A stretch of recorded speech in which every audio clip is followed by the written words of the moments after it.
যেসব মামারা রাস্তাঘাটের পাশে পেয়ারা বানাইয়ে বেচে হেরা যদি এরম করে একটু স্পেশাল মশলা দিয়ে বানাই বেচে নিশ্চিত বিক্রি অনেক বাইরে যাবে। কথা না বাড়াইয়ে চলেন কেমনে বানাইলাম হেয়েই দেখাই। প্রথমে বড় একটা গইয়া হেয়ে ধুইয়ে সুন্দর করে হেয়ে পর উফির দিয়ে ছোলাটা সিলাই নিলাম। সিলাই না হইলে পরে হেয়ে পর ছোলাগুলো একটু সুন্দর করে আর এক কুলে হালাই দিলাম।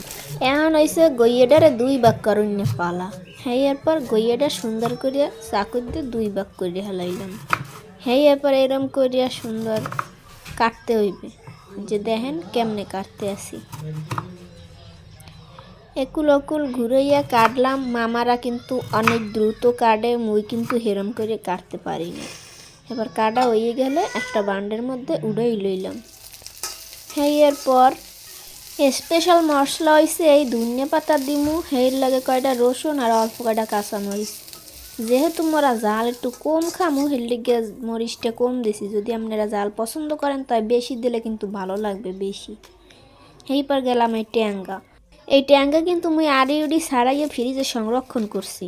তো হেয়ের মধ্যে একটু চিনি দিলাম, তো হলে টক জাল মিষ্টি একটা ফেলে বাড়াইবে অন্য রকমের স্বাদ। হেয়ে পরে এইটারে ব্লেন্ডার করবো, পাড়ায় বাটলেও হয়।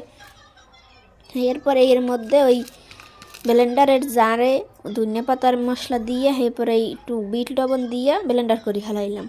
হ্যাঁ এরপর চলেইলাম আবার এই গইয়ের মধ্যে মশলাটু দিয়ে দিলাম খাঁটি হলুদ তেল। গেরান ডাইবে সেই মাশাল্লাহ। এই যে দেখেন কত চমৎকার লাগতে আছে।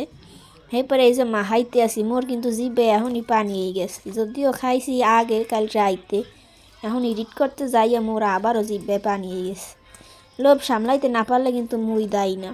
হ্যাঁ এবার বানাইতে নাই স্বামী জানের দ্বারা লইয়ে গেলাম কই দুজনে খামু আর একটু ভিডিও করমু। হ্যাঁ ভিডিও আর করতে এলাম কই হ্যাঁ আগে শেষ।